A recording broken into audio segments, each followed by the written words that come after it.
महासागर न्यूज. नाशिकमध्ये जर कोणी स्वतःहून पुढे आलं असतं तर नक्कीच आम्ही त्याच्या मागे उभे राहिलो असतो.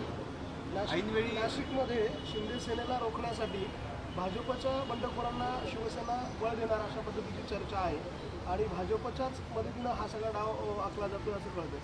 मग ते तुम्हाला निकालाच्या वेळेला कळेल ना प्रत्यक्ष.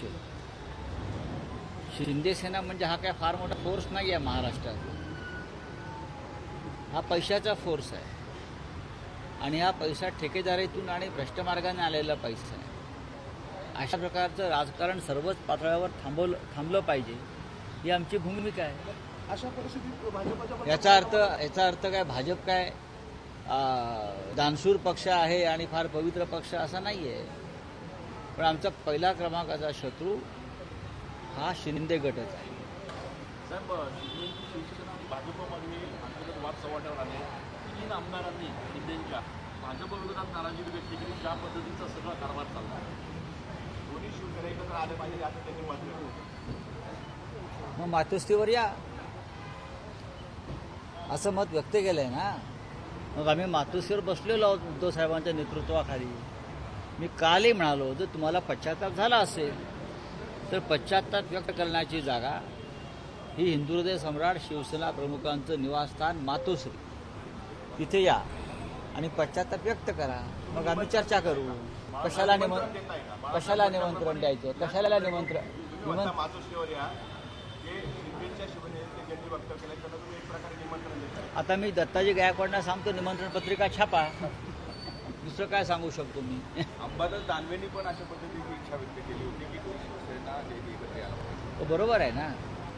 मग त्यासाठी त्यांना मातोश्रीवर येऊन पश्चाताप व्यक्त करावा लागेल ना. ज्या पद्धतीनं ते बाहेर पडले, पक्ष फोडला, स्वाभिमान गहाण ठेवला, महाराष्ट्राचं नुकसान केलं, बाळासाहेब ठाकरेंच्या शिवसेनेसमोर अमित शहा यांना ताकद देण्याचा प्रयत्न केला, याचा पश्चाताप तर सगळ्यांना व्हायलाच पाहिजे. मातोश्रीवर आलं की प्रश्न सुटेल. पश्चाताप व्यक्त केल्यानंतर येऊ द्या ना, आल्यावर बघू. विवेकांची प्रेस झाली. ते म्हटले की महाविकास आघाडीचा उमेदवार जर विधान परिषद असेल तर मतदान केलं असतं. शिवसेनेचे नगरसेवक अपक्षाने मतदान करणार नाही असं त्यांनी परवा वक्तव्य केलं. माझ्याकडे त्या संदर्भात माहिती नाही आहे फार. हां, त्यांनी सांगितलं बैठक घेऊ, उद्धव साहेब निर्णय घेतले. मी मगाशी तेच म्हणालो ना, उद्धव ठाकरे आमचे निर्णय घेतील पक्षप्रमुख. तुम्ही फार खोलात का जाताय? किंगमेकर आहात ना साहेब. बघू ना. किंग मेकर असायला सुद्धा हाताशी ताकद असावीच लागते ना.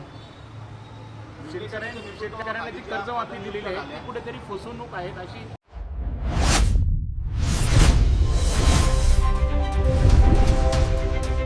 महासागर न्यूज.